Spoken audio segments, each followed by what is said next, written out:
Hi అండి, అందరికీ good morning. మన తెలంగాణ రాష్ట్రంలో ఇంద్రమ్మ ఇళ్ల పథకానికి సంబంధించి ఒక గుడ్ న్యూస్ అయితే వచ్చిందండి. సో ఎవరైతే లబ్ధిదారులు ఉన్నారో తప్పకుండా ఈ వీడియో స్కిప్ చేయకుండా చివరి వరకు చూడండి. అలాగే ఇంద్రమ్మ పథకానికి సంబంధించిన అప్డేట్ గురించి మీకు పూర్తి వివరాలు తెలియజేస్తాను.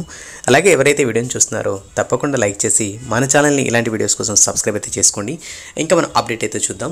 సో ఇక్కడ మనం చూసుకున్నట్టయితే 2025-26 ఆర్థిక సంవత్సరానికి ఇంద్రమ్మ ఇళ్ల కోసం రాష్ట్ర ప్రభుత్వం వచ్చేసి 12,571 కోట్లను అయితే కేటాయించిందండి. అలాగే గత బడ్జెట్లో ఈ పథకానికి 8,424 కోట్లను కేటాయించగా ఈసారి ఆ నిధులను 4,147 కోట్లకు పెంచింది.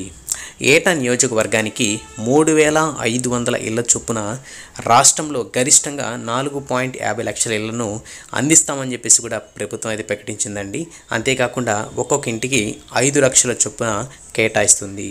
ఇందులో ప్రజాపాలనలో ఏవైతే దరఖాస్తులు వచ్చాయో వాటి ఆధారంగా ప్రభుత్వం ఇళ్లను కేటాయించనుంది.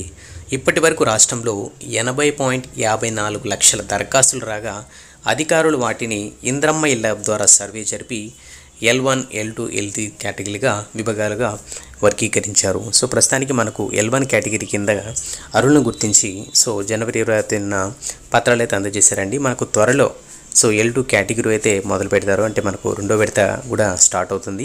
దీనికి సంబంధించిన ప్రాసెస్ అయితే జరుగుతుందండి. అలాగే ఈ పథకానికి సంబంధించిన బడ్జెట్ను కూడా ఇవ్వడం అయితే జరిగింది. కాబట్టి తప్పకుండా ఎవరైతే లబ్ధిదారులు ఉన్నారో, ఎవరైతే నిరుపేదలు ఉన్నారో తప్పకుండా వాళ్ళందరికీ మన రాష్ట్ర ప్రభుత్వము అందించాలని, ఇళ్లను మంజూరు చేయాలని చెప్పేసి ప్రయత్నిస్తుందండి. అలాగే ఈ పథకానికి సంబంధించి ఎలాంటి ఇన్ఫర్మేషన్ ఇచ్చినా కూడా తప్పకుండా మీ అందరికీ తెలియజేస్తాను.